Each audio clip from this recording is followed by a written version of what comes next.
guys, welcome back to my channel. I'm Gabby, this is the Ink Bunny, and this is our March Readathon announcement video. So I've kind of kept it a little bit under wraps, just because I was really excited about telling you guys what it is, and that's because it's fucking vampires. The theme of this month's Readathon is vampires, and I have quite a few novels for you. So let's get into it. Now, only a few of these I plan on reading physically, even though I do have the physical novels, and that's because a few of them are older and the print is really small, so I just figured it would be easier for me to read on my Kindle. So that's what most of them are on. But here is a total list. So I have a full list, and then from that full list, I whittled it down to what I'm going to be reading in March. So the full list was Guilty Pleasures by Laurel K. Hamilton.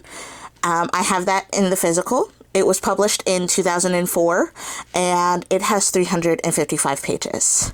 I am going to read this in ebook form.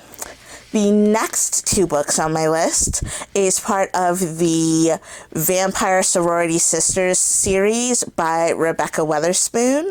We're going to be reading Better Off Red and Blacker Than Blue, published in 11 and 13 respectively.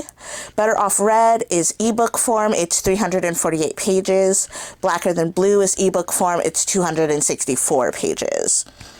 The next set of books I planned on reading, I also have physically, and this version that I have, the Morganville Vampires by Rachel Caine, has the first two novels in it, Glass Houses and The Dead Girls Dance.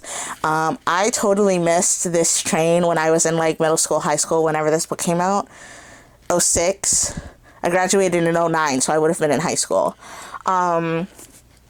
So I'm interested in reading it, but again, the print is a touch small, so I have it for the Kindle. I did plan on reading books 1 and 2, but I don't know if there's enough time for that. So I'm definitely reading book 1, and book 2 is tentative.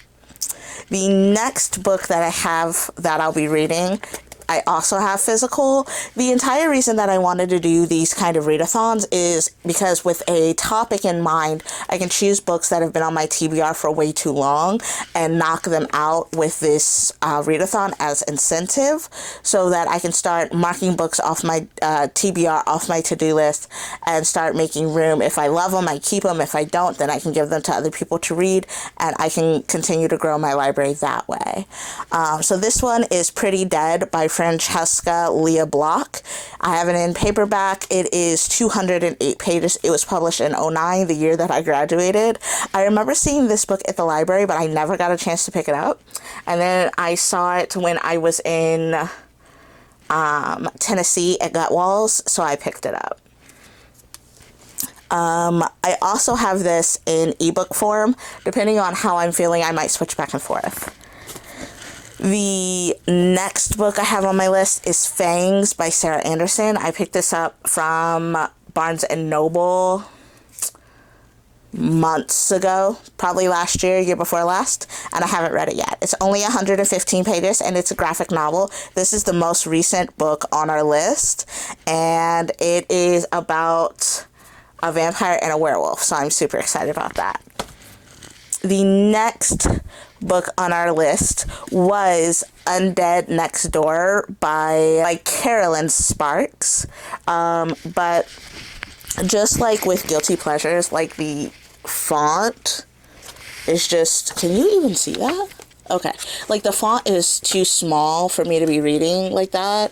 Like, I'm trying to keep my eyesight for as long as possible. So I got it in the ebook version on my Kindle, but then I discovered that that book is number 4 in a series. Number 4. So I had to go and look at what number 1 was, and they also had it available in the Kindle, so I got it.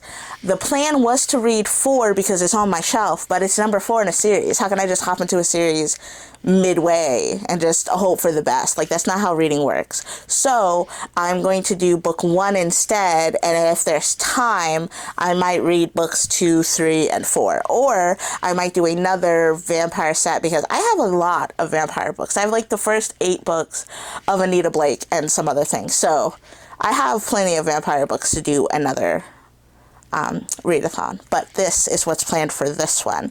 And then the last book I have is Carmilla by Shorten. It's a classic. It was originally published in 1872. The version that I have on my shelf was published in 2013. It has about 108 pages in it, but it is a classic, so I am hoping for a little extra time with it, just in case it's written in like Old English or something. I don't have a lot of experience reading that, so I'm hoping that the version I picked up is super accessible, and I'm just going to be able to speed right through it. The last book on our list is more of like an honorable mention, because I've already started reading it and I'm about halfway through. So I'm probably going to be done before this even starts. But it's Vampiric Vacation by Kirsten White. It's a middle grade book. It's part of the Sinister Winterbottom Summer series. I read Wretched Water Park a couple of months back, and I really enjoyed it. So this is the sequel to that. It has about 320 pages. It was published in 2022, and I'm reading it in ebook version.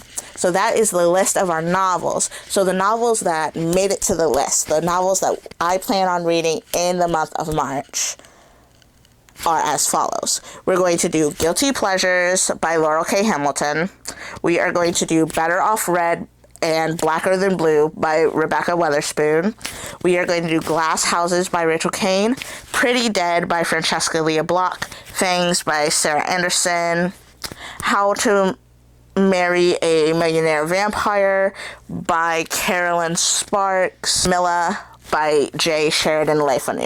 That is our final list. So I'm so excited to be bringing you yet another readathon, because this is the third one that I've done for the channel, and the other 2 were so much fun. So I'm excited to be bringing you another, and I kept my promise to include more Black authors in future books that I plan on reading. Rebecca Weatherspoon is a Black author, and I am excited to see what she brings to the vampire genre.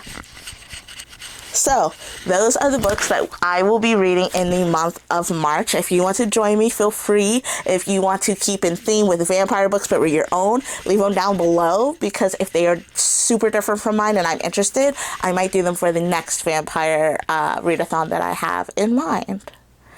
So yeah, this is going to start as soon as you guys see this. That's going to be, I have it planned for the 1st of March. So hopefully nothing goes wrong and I can post this and we'll be good to go. I'm so excited to be breaking down some of the books that have been on my shelf for a while. Out of this planned TBR, 1, 2, 3, 4, 5, 6, 7 of the novels on this list I own. So that's 7 novels off the to be read list. So in my book, we're doing pretty darn good. And if you wanted to know what the final page count tally is, it's 2,064 pages, which is 14 pages more than the full TBR for the Black History Month one, due to As Good as Dead having 570 pages. So thanks so much for watching. I'm Gabs. This is the Ink Bunny. See you next time. Hop out.